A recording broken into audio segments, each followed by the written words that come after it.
करेंगे। अच्छा, अब इसमें कह रहे हैं कि nature has made the man with intelligence and he is always concerned with his aims to be achieved.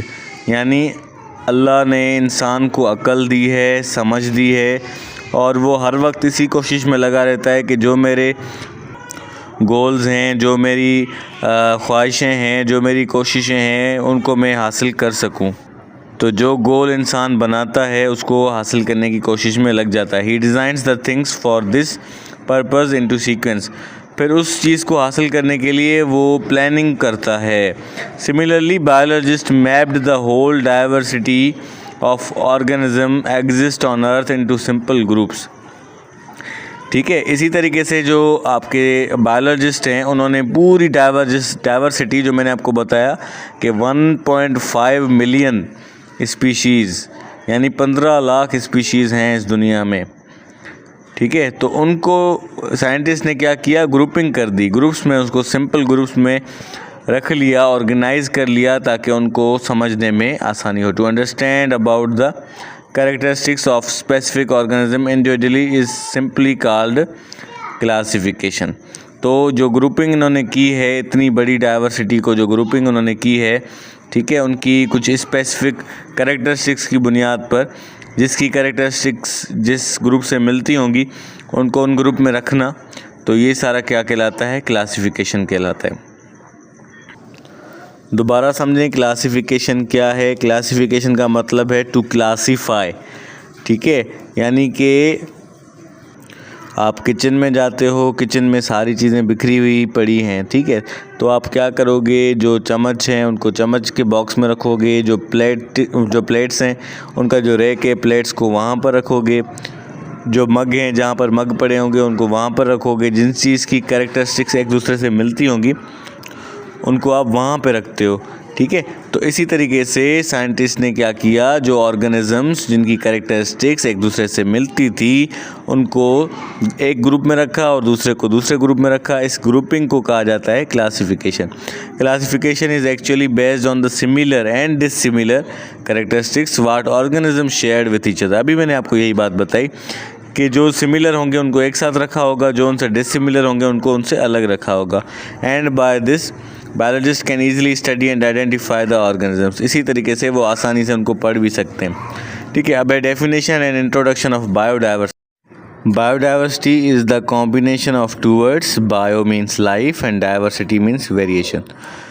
Biodiversity के दो वर्ड्स हैं, एक bio means life, diversity means variation, ठीक है, या फिर काइंड्स या वेराइटी।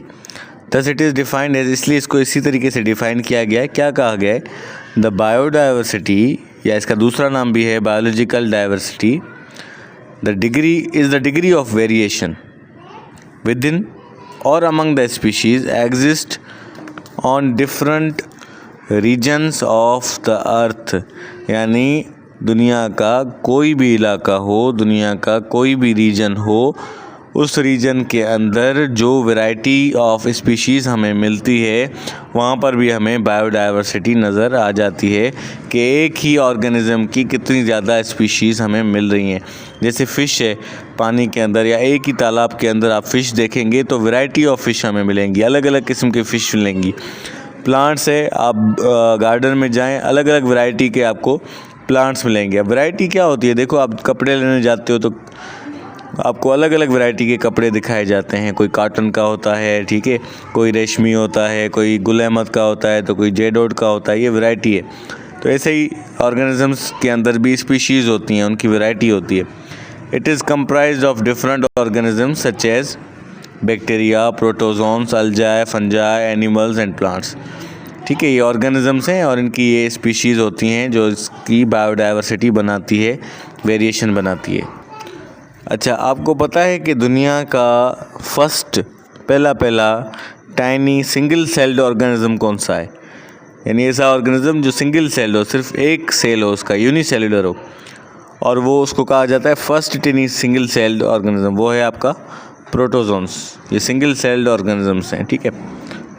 उसके बाद है इम्पोर्टेंस ऑफ बायोडाइवर्सिटी। बायोडाइवर्सिटी की इम्पोर्टेंस है क्या, क्यों ये ज़रूरी है पढ़ना?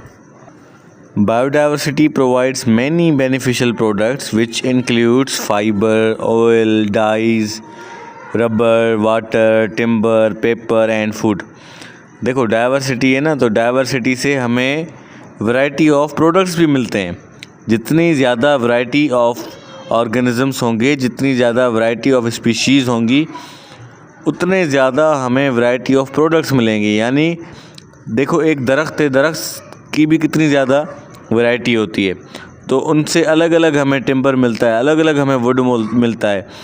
कोई अच्छी क्वालिटी की लकड़ी होती है, कोई ख़राब क्वालिटी की लकड़ी होती है, कोई सख्त होती है, कोई नरम होती है।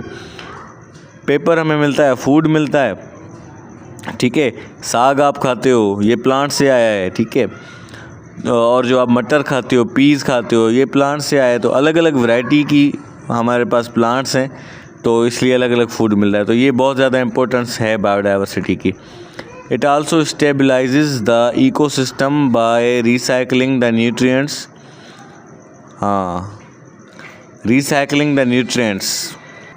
आप देखते हो ना कि कभी कभी पत्ते जो हैं वो झड़ जाते हैं, दरख्तों से पत्ते झड़ जाते हैं। अब जहाँ पर जिस ज़मीन पर पत्ते झड़ते हैं ना, तो वो जो लीव्स होते हैं वो ब्रेक डाउन हो जाते हैं। ब्रेक डाउन जो होते हैं ना, तो वहाँ पर जो ज़मीन होती है, उस ज़मीन को वो फर्टाइल कर देते हैं, ज़रखेज़ कर देते हैं, और वहाँ पर आपकी जो है ज़मीन को आप काश्तकारी कर सकते हो, ठीक है। इतनी ज़्यादा फ़ायदेमंद हो जाती है वो ज़मीन जहाँ पर ये रिसाइकलिंग ऑफ न्यूट्रिएंट्स होती है। Reduces the amount of pollution, pollution की कमी हो जाएगी, ठीक है। और अपना biodiversity also plays an important role in drugs discovery and medicinal resources. तो देखो अलग अलग किस्म की बीमारियां आ रही हैं, तो उनके लिए अलग अलग किस्म की दवाइयां होनी चाहिए। तो हमारे पास जो दवाइयां हैं वो दरख्तों से, दरख्तों के पत्तों से, जड़ी बूटियों से भी बनती हैं। तो वैरायटी ऑफ ट्रीज़ भी इसलिए ज़रूरी है। Medicine from nature account for usages by 80% of the world's population. दुनिया की 80% वर्ल्ड्स पॉपुलेशन जो है वो नेचुरल मेडिसिन यूज़ करती है। It also beautifies the nature with lots of trees and animals found in different regions which enhances the tourism. इससे tourism को भी फ़ायदा होता है क्योंकि वैरायटी ऑफ प्लांट्स हमें मिलते हैं। तो इस पेज से हमें ये पता चला कि क्लासिफिकेशन क्या है। Classification is the grouping of organism by characteristics.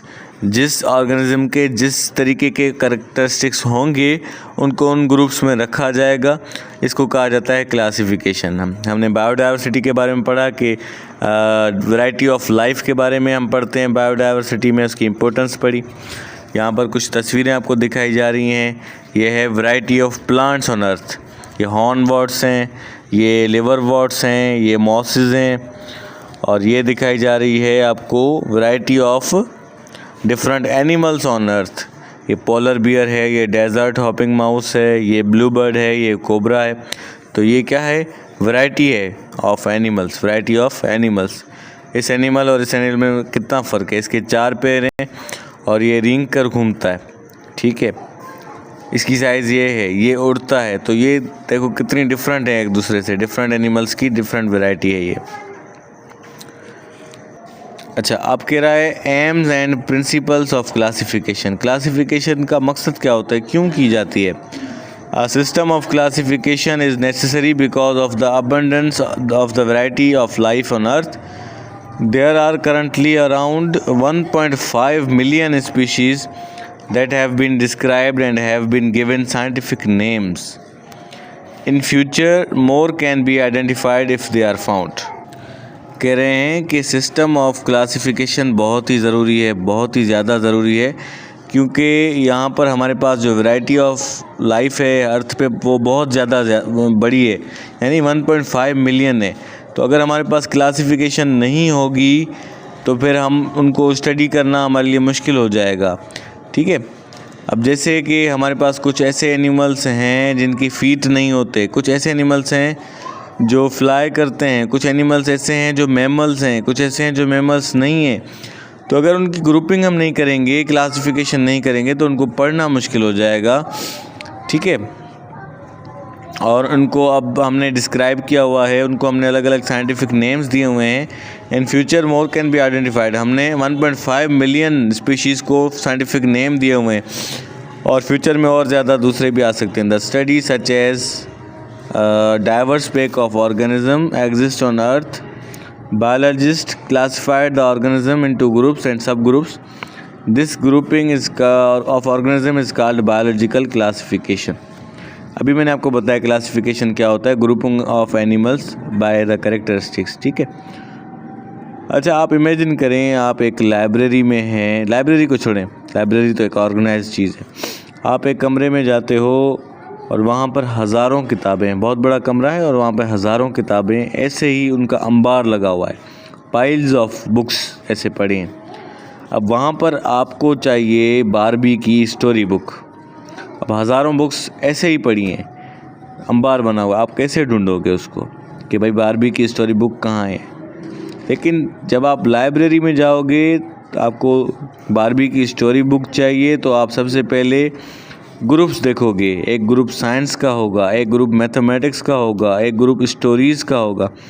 तो जो ग्रुप स्टोरीज़ का होगा वहाँ जाके आप बारबी की स्टोरी बुक जाके ढूंढोगे तो आपको विदिन 20 to 30 मिनट्स वो मिल जाएगी।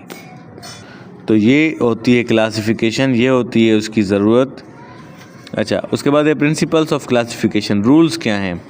सम organisms share similar fundamental characteristics और functions. It is further explained by means of morphology. अब रूल्स ये हैं कि पहले तो हम देखते हैं कि उनके जो एक्सटर्नल फीचर्स क्या हैं। जैसे ये देखें, ये बटरफ्लाई है, इसके एक्सटर्नल फीचर्स बैट से मिलते हैं, यानी जो इसके विंग्स हैं उसी तरीके से विंग्स बैट के हैं। तो दोनों के जो हैं विंग्स एक जैसे से एक दूसरे से मिल रहे हैं, ठीक है। तो external features of an organism को पढ़ना क्या कहलाता है? मॉर्फोलॉजी। तो हम क्लासिफिकेशन में पहली चीज़ तो हम देखते हैं मॉर्फोलॉजी, ठीक है। इसके अलावा हम दूसरी चीज़ क्या देखते हैं? दूसरी चीज़ हम देखते हैं एनालॉजी, ठीक है। अच्छा, इसको पूरा पढ़ते हैं फिर आपको समझ में आ जाएगा। ये मॉर्फोलॉजी मैंने आपको बता दिया कि जो एक्सटर्नल इनके फीचर्स हैं उनको पढ़ना। In which you study the organism on the basis of their homologous similar in structure and have different functions. अब देखो, इनके स्ट्रक्चर सेम है लेकिन इनके फंक्शंस सेम नहीं है, ठीक है। इनका जो स्ट्रक्चर है वो सेम है लेकिन इनका फंक्शन सेम नहीं है। एक तो हम क्लासिफिकेशन में ये चीज़ देखते हैं, इसके बुनियाद पर हम क्लासिफिकेशन करते हैं मॉर्फोलॉजी की। एक्सटर्नल हमने इसका फीचर देखा और देखा कि भाई ये होमोलोगस हैं, यानी इनके जो सिमिलर हैं इन स्ट्रक्चर, पर फंक्शन दूसरा है इसका। दूसरा होता है एनालॉगस, यानी different in structure and have same functions. कुछ ऐसे होते हैं जिनका जो है वो स्ट्रक्चर सेम नहीं होता लेकिन फंक्शन सेम होता है, as shown in the figure 3.2 A and B। अब ये देखो, इनका जो एक्सटर्नल स्ट्रक्चर है वो सेम है लेकिन इनका जो फंक्शन है वो चेंज है। और यहाँ पर देखें, ये इंसान का हाथ है, ये बिल्ली का हाथ है। इंसान का हाथ कोई चीज़ ग्रैब करने के लिए होता है, बिल्ली का हाथ घूमने के लिए होता है, ठीक है। तो दिखने में सेम लेकिन काम डिफरेंट। ये है ह्यूमन हैंड, इसका फंक्शन आप देखें और एलिगेटर का फंक्शन आप देखें तो आप खुद समझ जाएंगे कि स्ट्रक्चर दिखने में सेम है लेकिन इनका फंक्शन चेंज है। इस चीज़ को कहा जाता है एनालॉगस। और अगर कोई चीज़ दिखने में अलग हो और उसका फंक्शन सेम हो उसको कहा जाता है होमोलोगस, ठीक है। यहाँ होमो का मतलब होता है सेम, एना का मतलब होता है डिफरेंट।